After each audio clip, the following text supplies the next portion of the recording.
94ला मी शपथ घेतली की मी लग्न कधी करणार नाही, घरी कधी जाणार नाही, स्वतःचा संसार कधी उभा करणार नाही.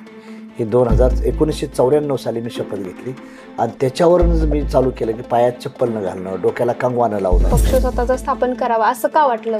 नाही, हे दुसऱ्याच्या घरात राहण्यापेक्षा आपल्या झोपडीत राहणं कधी बी चांगलं. दुसऱ्याच्या महालाचा नोकर बनण्यापेक्षा आपल्या महालाचा चाकर बनावा हे वाक्य मला पटलं होतं. दिल्ली की मुंबई?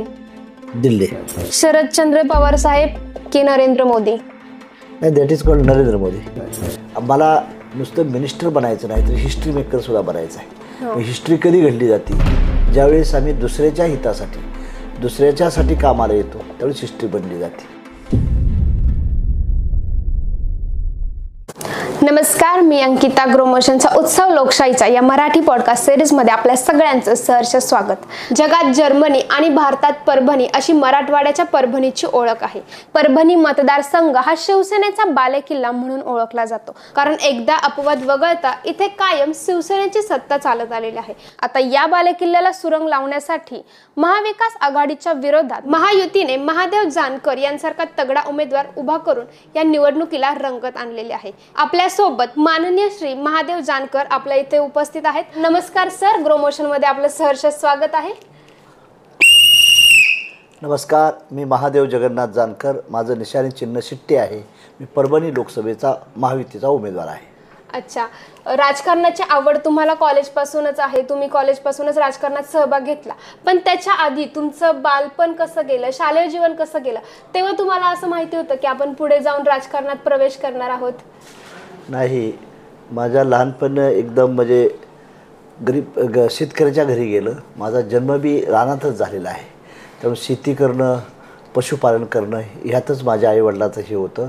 आणि मला त्यावेळेस काय राजकारणाचं काही नव्हतं, पण मला एक अपेक्षा वाटायची की देश सेवा करण्यासाठी मी मिलिटरीत जावं असं लहानपणी मला वाटायचं. मिलिटरीत म्हणजे लहानपणी मिलिटरीमध्ये जायचं स्वप्न होतं की मला देशाची सेवा करता येईल.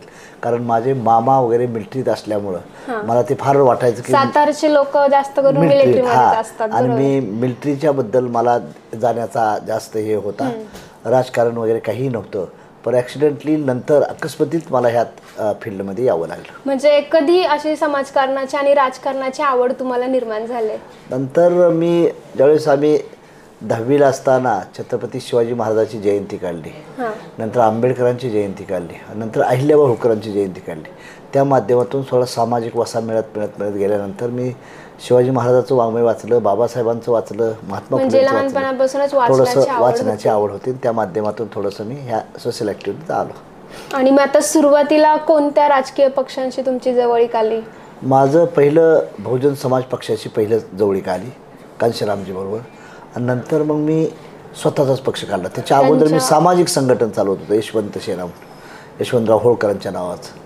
तेव्हा स्वतःचं संघटन चालू होतं सामाजिक. आणि नंतर माझी राजकारणाची गती कांशीरामबरोबर काही वर्ष राहिलो. आणि कांशीरामजीनंतर मी स्वतःचा पक्ष स्थापन करण्याचा प्रयत्न केला. 31 मे 2003ला मी माझ्या पक्षाची मुहूर्तमेढ लावली. आणि मग 2004ला माझा पहिला आमदार निवडून आला अहमदपूरमधून, तालुका अहमदपूर, जिल्हा लातूरमधून. आणि नंतर मग दुसरा आमदार माझा आला राहुल कुल दौंड, तालुका दौंड, जिल्हा पुणेमधून आला. आणि तिसरे आमदार माझे रत्नाकर गुट्टे, गंगाखेड, तालुका गंगाखेड, जिल्हा परभणीमधून आले. अशा आमदारांचा मी सिलसिला वाढवत गेलो. आणि मग घरून पाठबळ कसं होतं या क्षेत्रात? घरची परिस्थिती नाही, माझी आई आणि वडील माझे चांगले की त्यांनी मला कधी रोखलं नाही. मी त्यांना सांगितलं की मी तुमच्या दुधाचं अमृत करूनच येईन, जर मी तुमच्या नाव, आईचं वडिलाचं नाव खाली घालायला असं मी काही काम करणार नाही. मी ती शपथ घेतली.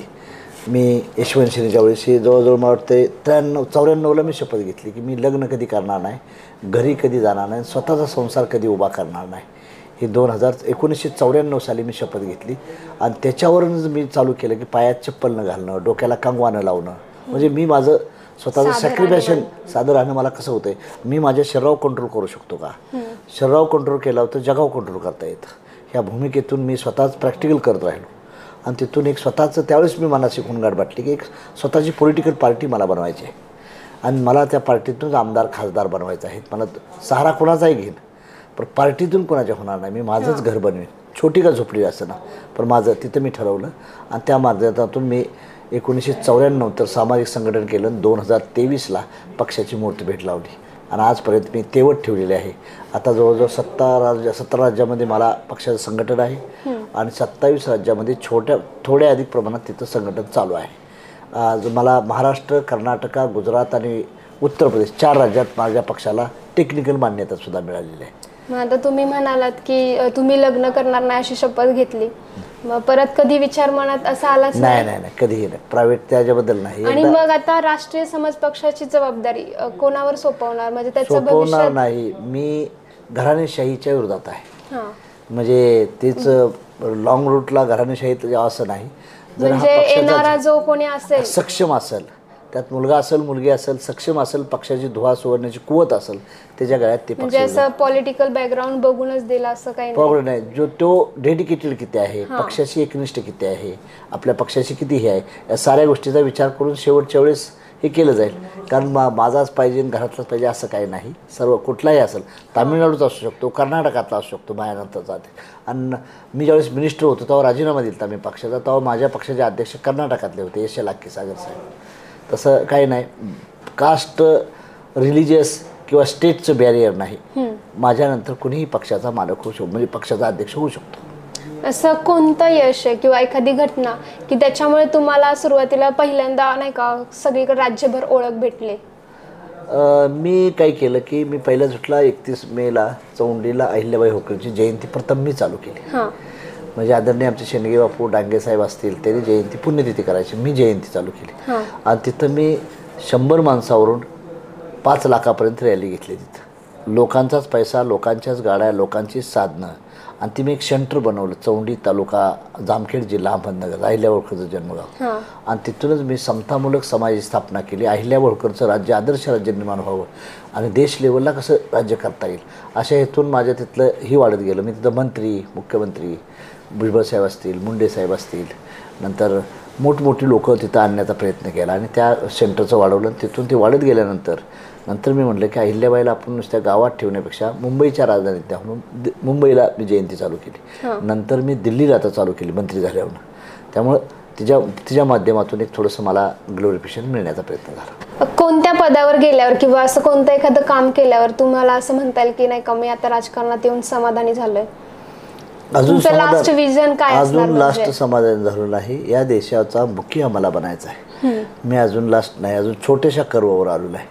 मी नगरसेवक, जिल्हा परिषद, आमदार निवडून आले. RSPचा अजून सर्कल पूर्ण व्हायला मेंबर ऑफ पार्लमेंट व्हावं लागतं, ते झालं नाही. आणि जोपर्यंत देशावर आपली सत्ता येत नाही तोपर्यंत मी काही शांत बसणार नाही. मग स्वतःचा पक्ष स्थापन करावा, पक्ष स्वतःचा स्थापन करावा असं का वाटलं? नाही, दुसऱ्याच्या घरात राहण्यापेक्षा आपल्या झोपडीत राहणं कधी बी चांगलं. दुसऱ्याच्या महालाचा नोकर बनण्यापेक्षा आपल्या महालाचा चाकर बनावा, हे वाक्य मला पटलं होतं. मी दुसऱ्याच्या पक्षातून आमदार, खासदार, मंत्री होण्यापेक्षा मी जे दल बनवलेलं आहे, मला नुसतं मिनिस्टर बनायचं नाही तर हिस्ट्री मेकरसुद्धा बनायचं आहे. हिस्ट्री कधी घडली जाते? ज्यावेळेस आम्ही दुसऱ्याच्या हितासाठी, दुसऱ्याच्यासाठी कामाला येतो त्यावेळेस हिस्ट्री बनली जाते. संत महात्म्याचं नाव काय घेतलं जातं? किंवा महात्मा फुले असतील, छत्रपती शिवाजीराजे असतील, विश्वरत्न डॉक्टर बाबासाहेब आंबेडकर असतील, याची कारणं काय आहेत? तर त्यांनी ह्याच्या पलीकडं, राजकारणाच्या पलीकडं, समाजकारणाच्या पलीकडे विजन बघितली, स्वतःचं दल उभा केलं, म्हणून त्यांना ते हे मिळत गेलं.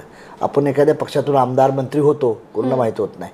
तसं न करता क्रिएटर, हिस्ट्री मेकर बनणं पाहिजे आपल्याला. हिस्ट्री मेकर बनण्यासाठी काय करावं लागेल?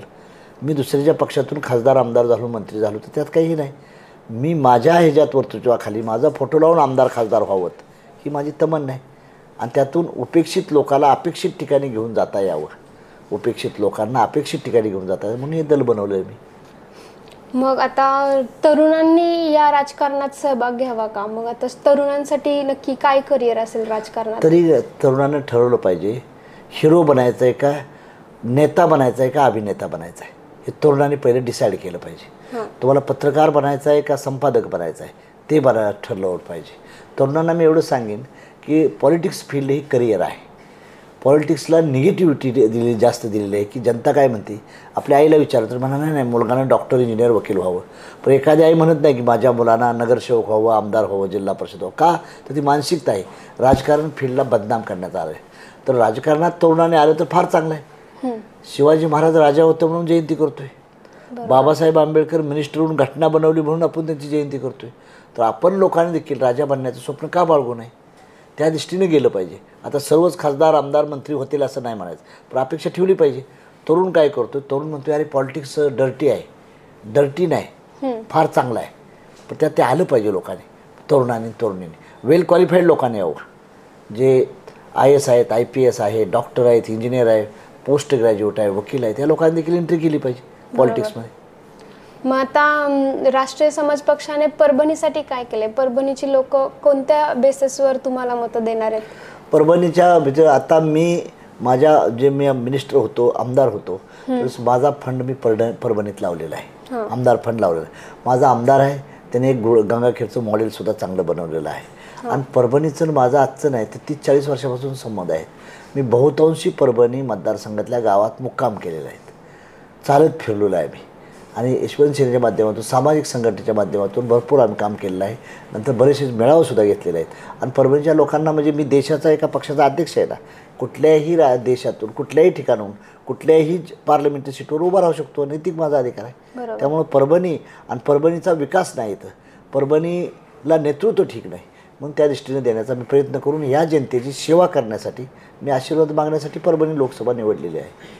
आणि आता म्हणजे नाही का अपोजिट पार्टी बोलते की सातारावरून इकडे तुम्ही परभणीत निवडणूक लढायला येणार, मग जर काही प्रॉब्लेम आला तर तुम्ही सातारावरून इकडे येणार आहात का? मग त्यांना प्रत्युत्तर कसं देणार? मी त्यांना सांगू इच्छितो की मी परभणीकर होणार आहे, परभणीतच घर घेणार आहे.